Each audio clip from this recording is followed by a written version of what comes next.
अस्सलाम वालेकुम दोस्तों, कहिड़ा हाल आहिनि। उमेद कयां थो सभु दोस्त ठीक ठाक हूंदा। दोस्तों, अॼु जे हिन वीडियो मां तव्हांखे सिंधी ड्रामनि ऐं फिल्मनि जो मशहूरु अदाकार जावेद खान अबड़ी जे बारे में कहाणी ॿुधाइण वारो आहियां। अदाकार जावेद खान जे बारे में तफ़सीली स्टोरी शुरू करण खां पहिरियां मां तव्हां दोस्तनि खे हिकु गुज़ारिश कयां थो त जेकॾहिं तव्हां हिन वीडियो खे लाइक न कयो त वीडियो खे लाइक कयो। जेकॾहिं पहिरियों दफ़ा मुंहिंजे यूट्यूब चैनल ते आया आहियो, चैनल खे सब्सक्राइब करे घंटी जे निशान ते ज़रूरु क्लिक कयो। तव्हांजे हिकु सब्सक्राइब करण सां तव्हांजो को बि ख़र्चु न थींदो। तव्हांजे हिकु सब्सक्राइब करण सां असांजी काफ़ी हौसला अफ़ज़ाई थींदी। दोस्तों, सिंधी ड्रामनि ऐं फिल्मनि जो मशहूरु अदाकार जावेद खान अबड़ो 1970 ईस्वी में लाणकाणे में जनमु वरितो। हिन हाई स्कूल खां कैंपस ताईं तालीम जारी रखी। जावेद अबड़ो फ़नी ज़िंदगी जी शुरूआति 1985 ईस्वी में स्टेज ड्रामनि तां कई, जॾहिं त जावेद उन वक़्तु 15 सालनि जो हो। 15 सालनि जे जुमार में हिन स्टेज ते एंट्री कई। बाद में हिन खे 1997 ईस्वी में PTV तां ऑफर आई, जंहिं खां पोइ हिन PTV टेलीविज़न ते सोलो प्ले ड्रामो कयो। बाद में KTN चैनल अची वियो त हिन उन टाइम KTN ते पहिरियों ड्रामा सीरियल तपश में कमु कयो।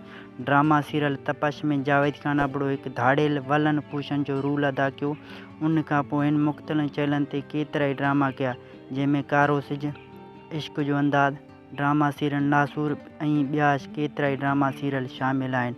मशहूरु ड्रामा सीरियल कारो सिज में जावेद अबड़ो बहराम खान तौरु किरदारु अदा कयो। दोस्तों, जावेद अबड़ो पहिरियों टेलीफिल्म 2004 ईस्वी में टेलीफिल्म ग़ुलाम मुस्तफ़ा कई, जंहिंमें हिन हिकु corrupt police officer SHO side वलन जो रोल अदा कयो। टेलीफिल्म ग़ुलाम मुस्तफ़ा जी शानदार कामयाबी खां पोइ हिन बाद में जन फिल्मनि में कमु कयो आहे।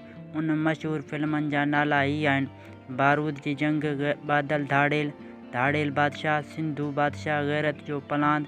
टेलीफिल्म वारिस खान हिन जे कैरियर जूं सुपर हिट फिल्मूं आहिनि। जावेद खान सिंधी ड्रामनि ऐं फिल्मनि सां गॾोगॾु हिन उर्दू चैनल एयरवाई ते केतिरा ई ड्रामा कया आहिनि। जावेद खान हिन महिल ताईं 300 खां वधीक टेलीफिल्मनि में कमु करे चुको आहे।